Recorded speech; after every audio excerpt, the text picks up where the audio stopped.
नमस्कार, मी संदीप चव्हाण आणि आपण पाहता एलएस मराठी। राज्यात आधीच मराठा आरक्षणावरून वाद सुरू असतानाच आता आझाद मैदानात धनगर आरक्षणाचा वणवा पेटलाय। दीपक बोराडेंचे उपोषण 8व्या दिवशीही सुरूच आहे। त्यामुळे आता संतप्त धनगर समाजाने सरकारला निर्वाणीचा इशारा दिलाय। महाराष्ट्रातील राजकारण सध्या आरक्षणाच्या मुद्द्यावरून ढवळून निघालंय। मराठा आरक्षणाचा प्रश्न अद्याप पूर्णपणे सुटलेला नसतानाच आता धनगर समाजाने आपल्या अनुसूचित जमाती म्हणजेच एसटी आरक्षणाच्या मागणीसाठी आक्रमक पवित्रा घेतलाय। मुंबईच्या आझाद मैदानात दीपक बोराडे मागील 8 दिवसांपासून बेमुदत उपोषणाला बसलेत।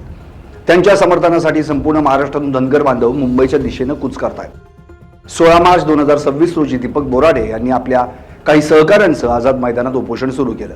आज या आंदोलनाचा 8वा दिवस। बोराडे यांची प्रकृती चिंताजनक बनली आहे। डॉक्टरांनी त्यांना तातडीने उपचार घेण्याचा सल्ला दिला आहे। मात्र जोपर्यंत सरकार एसटी आरक्षणाची अंमलबजावणी करत नाही तोपर्यंत मी पाण्याचा थेंबही घेणार नाही आणि आझाद मैदानातून हलणार नाही असा निर्धार त्यांनी व्यक्त केला आहे। मैदानात एळकोट एळकोट जय मल्हारच्या घोषणांनी परिसर दणाणून गेलाय। बीड, छत्रपती संभाजीनगर, अहिल्यानगर, सोलापूर आणि विदर्भातील विविध जिल्ह्यांमधून हजारो धनगर कार्यकर्ते मुंबईत दाखल झाले। धनगर समाजाची मागणी नवीन नाही, ती दशकांपासून प्रलंबित आहे। धनगड आणि धनगर एकच आहे। संविधानाच्या एसटी यादीत धनगर जमातीचा उल्लेख आहे। धनगर समाजाचा दावा आहे की महाराष्ट्रात धनगर नावाची कोणतीही स्वतंत्र जमात अस्तित्वात नाही। ही केवळ टायपिंगची चूक असून धनगर म्हणजेच धनगर आहे।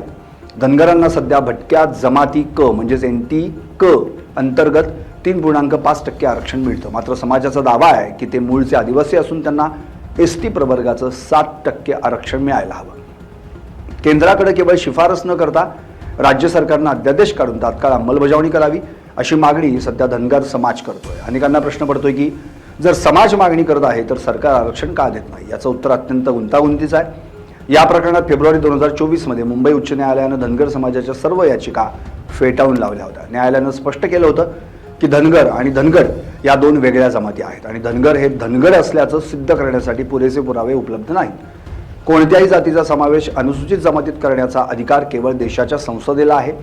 राज्य सरकार केवळ शिफारस करू शकतं। जोपर्यंत केंद्र सरकार संविधानाच्या यादीत बदल करत नाही तोपर्यंत हे आरक्षण तांत्रिकदृष्ट्या शक्य नाही। महाराष्ट्रातील सध्याच्या 47 अनुसूचित जमातींचा या मागणीला तीव्र विरोध आहे।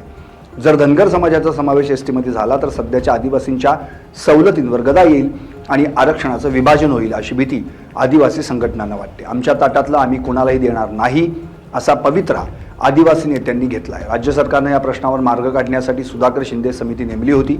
या समितीने अन्य राज्यांतील धनगर समाजाच्या स्थितीचा अभ्यास करून अहवाल दिलाय। मात्र हा अहवाल अद्याप सार्वजनिक करण्यात आलेला नाही।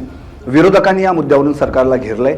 निवडणुकीच्या तोंडावर सरकारने धनगर समाजाला केवळ आश्वासन दिली पण प्रत्यक्षात काहीच केलं नाही। दुसरीकडे महायुती सरकारमधील मंत्र्यांनी दीपक बोराडे यांची भेट घेऊन उपोषण मागे घेण्याची विनंती केली आहे, पण आंदोलक ठोस निर्णयावर ठाम आहेत। धनगर समाज हा महाराष्ट्रातील एक मोठा आणि राजकीयदृष्ट्या प्रभावी समाज आहे। राज्याच्या जवळपास 100 पेक्षा जास्त विधानसभा मतदारसंघांमध्ये या समाजाचं निर्णायक वर्चस्व आहे। जर सरकारनं तातडीनं काही पावलं उचलली नाहीत तर आगामी काळात हे आंदोलन अधिक तीव्र होण्याची शक्यता आहे। दीपक बोराडे यांनी इशारा दिलाय की जर माझ्या जीवाचं काही बरं वाईट झालं तर त्याला सर्वस्वी शासन जबाबदार असेल। या इशाऱ्यानंतर मुंबई पोलिसांनी आझाद मैदान आणि आसपासच्या परिसरात कडक बंदोबस्त तैनात केलाय। आगामी 2 दिवसांमध्ये राज्य सरकार एखादा मोठा निर्णय घेण्याची शक्यता वर्तवली जाते। केंद्राकडे नवीन प्रस्ताव पाठवणं किंवा आरक्षणाऐवजी अन्य काही विशेष सवलतींचं पॅकेज जाहीर करणं असे पर्याय सरकारसमोर आहेत। मात्र एसटी आरक्षण या मूळ मागणीवर समाज ठाम राहिल्यास सरकारची कोंडी होणार हे निश्चित।